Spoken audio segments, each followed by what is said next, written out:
Testing, testing, 1, 2, 3.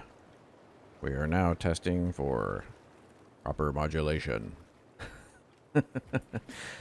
Hello everyone, it's Thumper, the Rabid Rabbit. It's nice to see you again. It's been over 2 years since my last confession. Welcome back. Goodness, time does fly, but I just had to make a return here because in the Waves of Change news release that just came out a couple days ago, there was a section on Rust electricity. Let's see. I'm looking at it on a different screen right now because I have absolutely no tools installed yet. This is a new computer. Played a couple of wipes of Rust, but I have no video editing or other stuff installed yet. So, unlike my videos where this is usually well prepared, I'm just going to kind of balls it here. So, yeah, let's go for a ride. Probably going to be a little longer than my typical video. I just want to step through the different updates. So in post, I'll bring this up on the screen so you can see the electricity section in this update. First of all, you're going to see the biggest change they've got here is that they removed all power requirements from all logic gates. Fan-freaking-tastic. Why is that important? Well, let's start with something that we use a lot of. Use the menu here because I don't think the server mods are working for free stuff. So let me grab some electrical branches and some things to play with. Let's start with test generator and maybe a splitter. And how about, actually, let's grab some batteries because those are good at showing off the load. Oh yeah, and loads, we're gonna need some lights. Let's grab some siren lights and let's start laying some stuff down here. So, this is the thing that happens behind the scenes in most of my videos. I just edit it down so that you just see the actual production work. So, and you get to see how the magic actually happens here. All right. So what I'm doing is I'm hooking up a couple batteries here so I can keep them charged. But since the batteries display their active usage, it'll help us actually test some of these changes a little more effectively. For example, let's start with a branch. Now normally, or historically, the branch would consume 1 unit of power itself, plus it has this minimum output branch of 2. That lower? Oh, still 2. So the problem is every time you hooked up a branch, it would use 3 units of power. Well, if this changelog is accurate, then this should use 0. Yeah, and it's using 0. So right off the bat, there is a game changer of a modification. See, it used to be that if we had 10 of these things or 20 of these things lined up, like think of like the mini copter race course that we did, that would have used 60 power just to have 20 of these branches connected for different components. Now it uses 0. We used to have complete circuits for no other reason than just to like power the components. Now we will save a shit ton of power by not having to do that. So let's see here. If I look at, I'm going to scroll down. We go down to the changelog real quick on the branch. 0 won't drain any power when nothing is connected. That's so. So this is our branch of 2. Normally, well, let's just confirm that it's only using 2. Because this light's 1. And that's 1 more. Then there's 0 left. Okay, that's exactly like we'd expect. Let's take these off. So this is just using 1. Now this used to use 3. Now it could either be using 2 or 1. And if we're reading the changelog correctly, it is 1. There you go. It is only consuming the power of the device, not the minimum of the branch, and nothing for the device anymore. Huge, huge, huge, huge. Now we can actually power all these things. Try not to say the F word because, you know, YouTube is kind of a bitch about that. All right, let's see. What's another one that was always problematic? Let's throw the splitter up here. Hold on. Undo this. I'm gonna hook up this splitter. And also, let's look at one of the quality of life improvements here.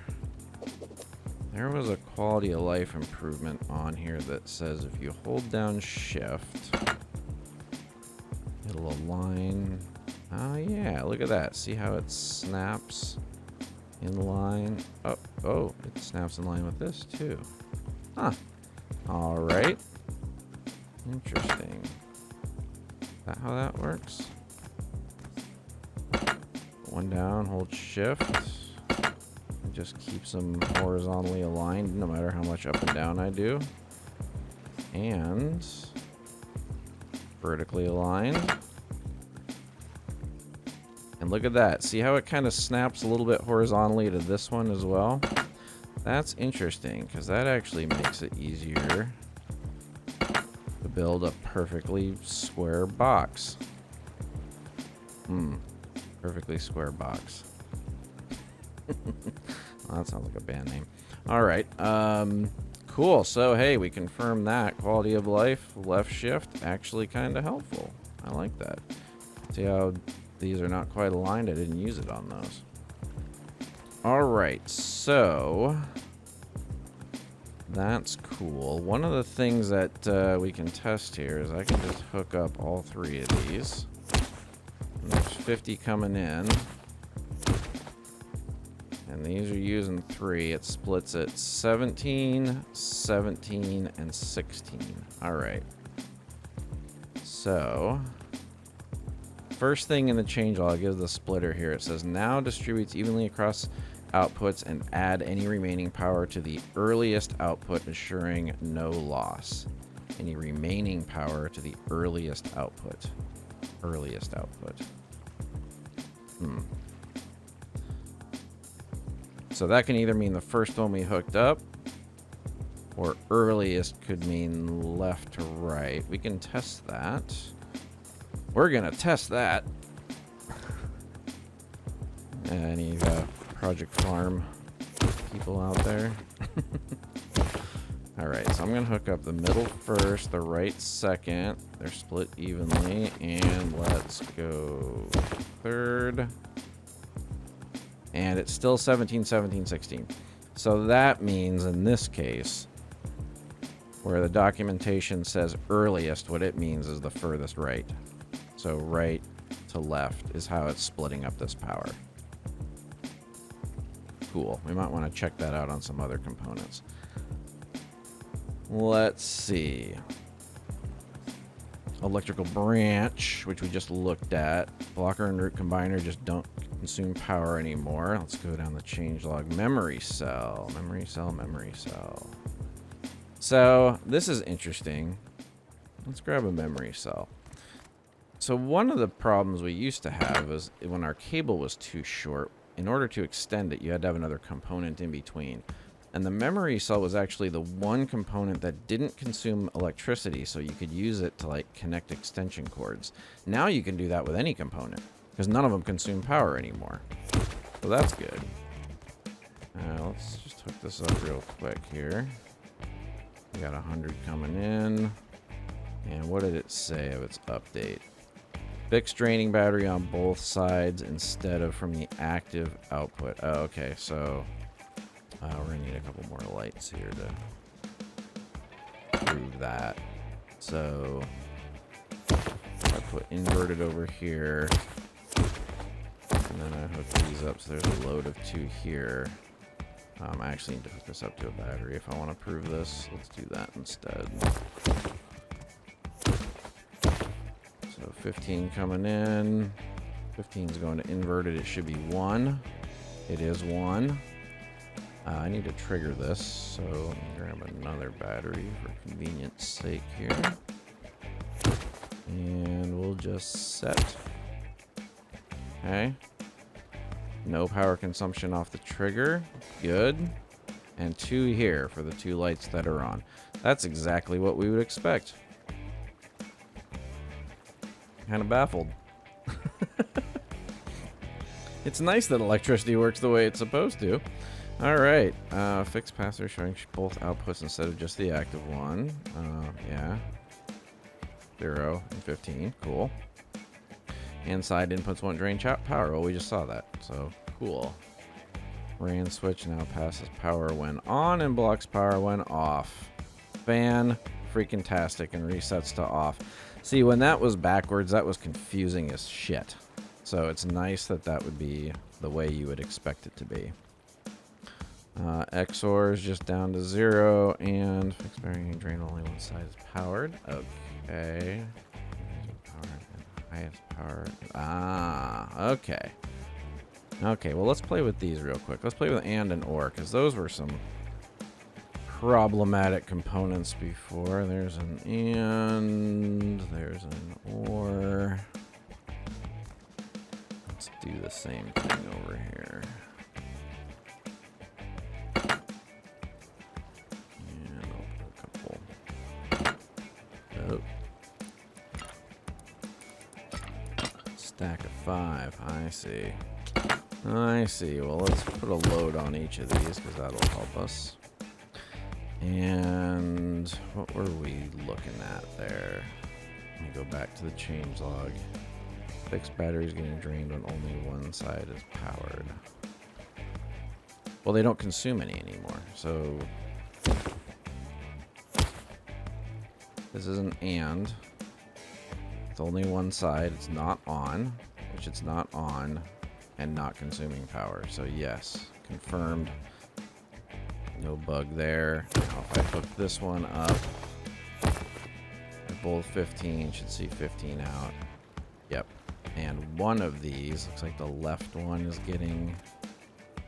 Yeah, looks like it's using the left. Just for grins, let's see if it's always left or if it's the first one we hook up. Let's hook this battery up to this side. And I'm assuming it's using one. Oh, no. And now condition is true. Nope. Yep. Okay. So usually it uses the higher of the two. They're equal. It's using the one on the left. That would track with the code that was over on the splitter if it goes left to right. That's easier to test actually here on the OR switch because you don't need both of them connected. So if we take this battery and connect it to the right, turns on using one unit as we'd expect. Now let's make the OR condition. Hooking up to the left. And now they're both green. One from here. 0 from here. Okay. And what did that changelog say? Fixed battery getting drained on both sides. We want the highest power input. If both input have same power, the first input is chosen by default. Well, these are equal. And it's using this one, which we hooked up second. So again, we have to assume that first input means left input. The first when you're counting left to right. So that's valuable. Both for the output of the splitter and the input of the OR switch and AND switch. When you know that it's going to use the left one, if they're equal, then you have to plan that into your design. If you want it to use power from the right, then the right has to be the higher power source. Otherwise, it's taking it from the left if it's equal. So just keep that in mind. What's next on the list? Timer. Timer. Hells yeah. Oh, I can't do that. Timer. Oh, you know what?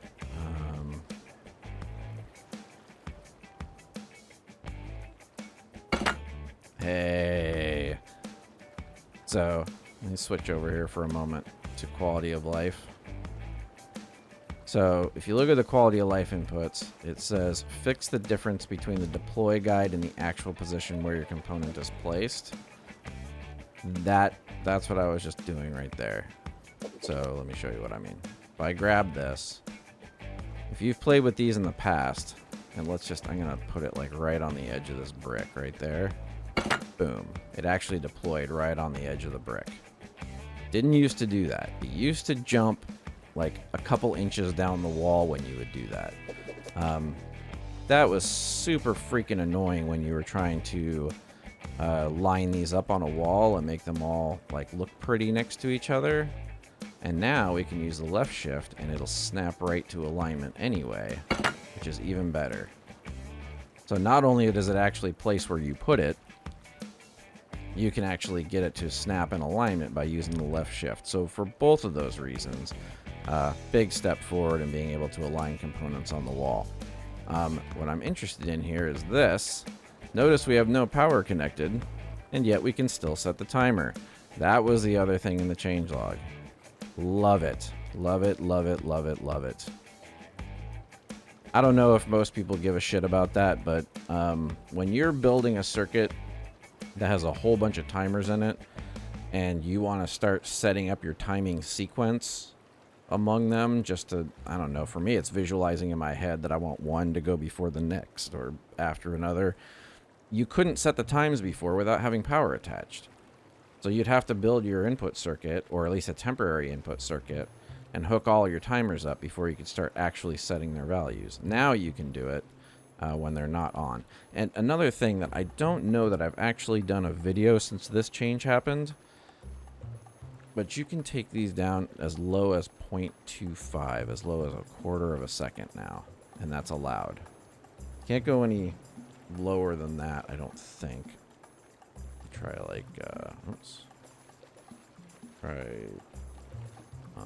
0.1. Oh, okay, yep, still 2.5. That's a game changer on things like the shooting gallery build that I did.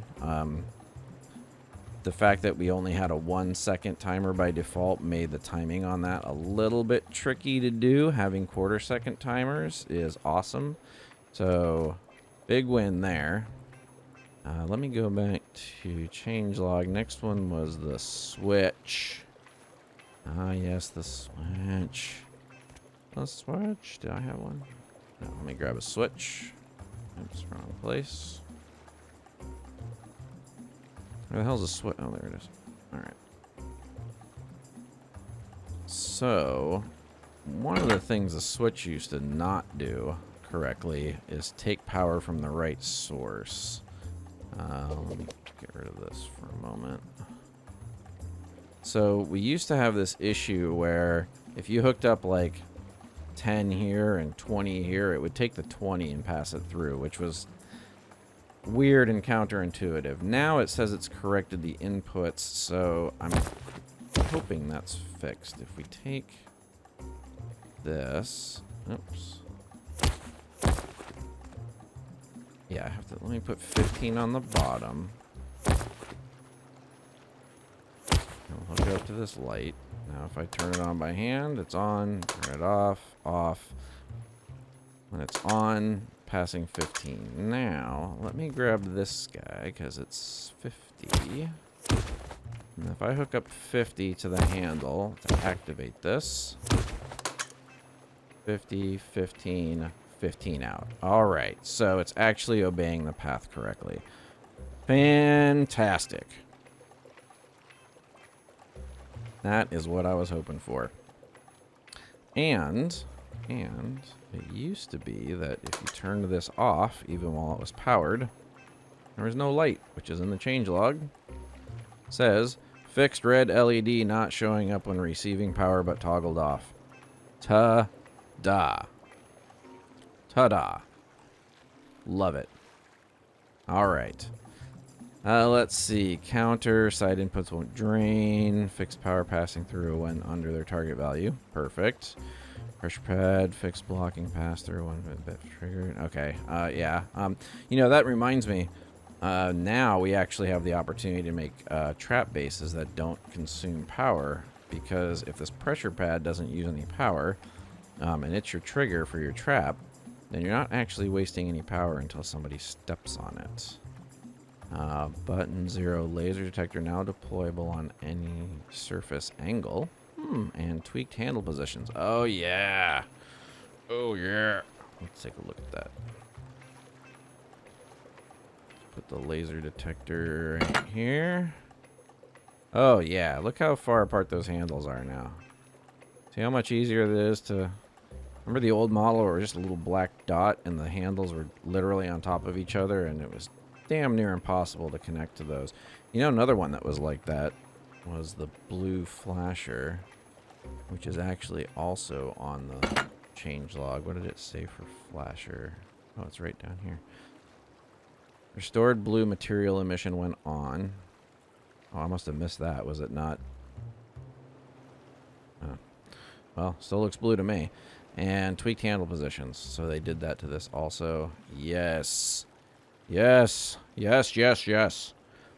Thank you. Whoever the developers are or developer is at Facepunch, you took the time to fix all this stuff up. Thank you so much. Oh my gosh.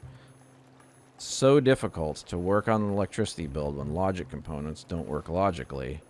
And when all these little things just making it a pain in the butt. Let's look down at the other...